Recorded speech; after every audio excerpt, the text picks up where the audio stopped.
Hi everyone, right, we're going to build one of the big custom display cases today. This is a freestanding one for movie props, things like that. This is the biggest one I've done to date, so good one to show everyone. So the way these are assembled, there's a base and a top, which are both made of timber.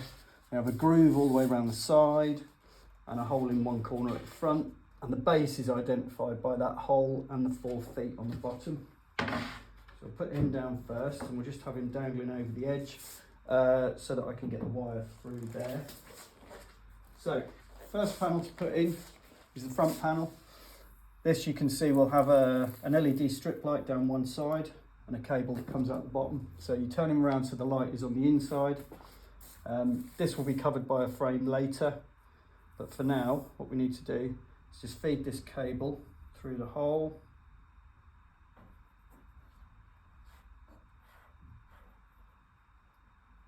And then we can just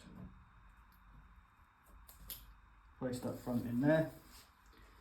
Then what we're going to do is just take that cable and run it over to the back, and we can put it properly on the table. So that cable at the back is going to have a battery pack attached to it in a little while. It looks a bit flimsy at the moment, and it will be until it's all together.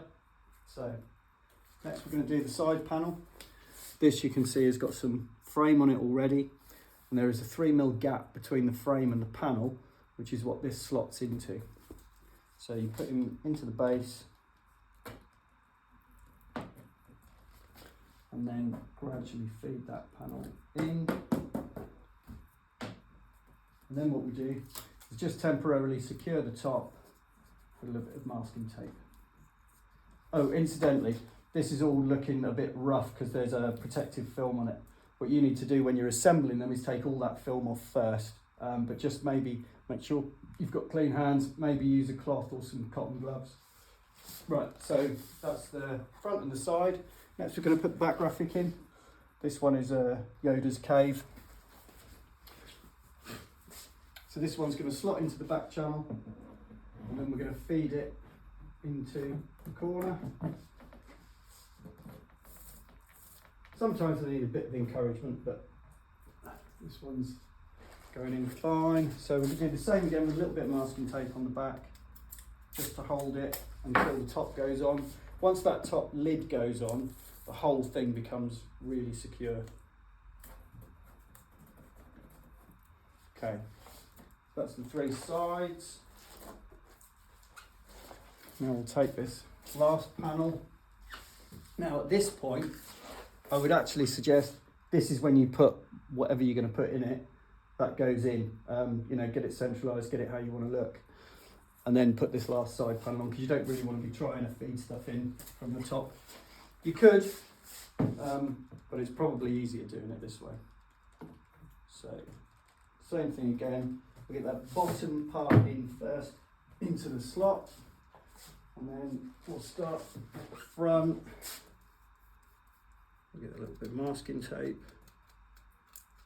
eventually.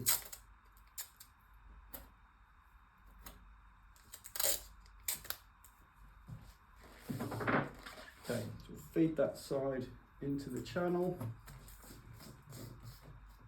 Happy with that. Secure it.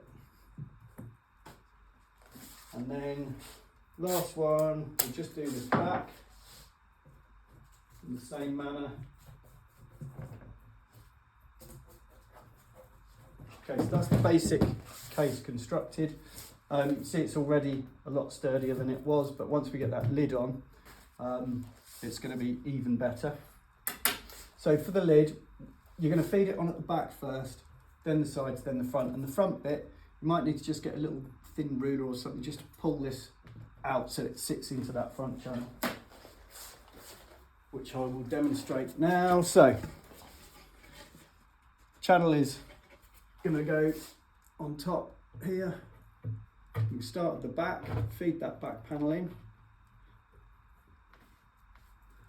And then when we get to the front, I'm just going to encourage that to come out a little bit.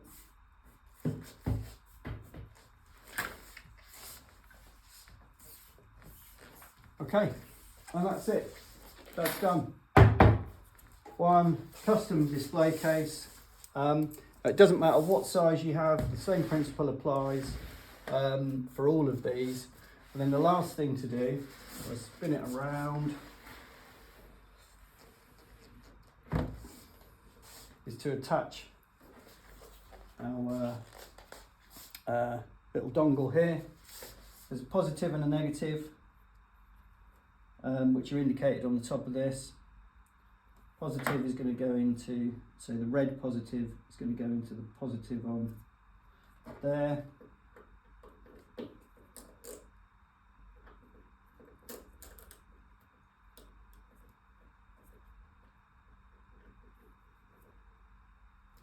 Okay, so that's on now. We can get the battery pack, or if you want, you can have a mains cable. Doesn't really matter. I just think the battery pack's better because once you've attached it, it can sit behind the case, and then from the front you won't see the power source, and you can put it anywhere you like. So that's that. There you go. Enjoy.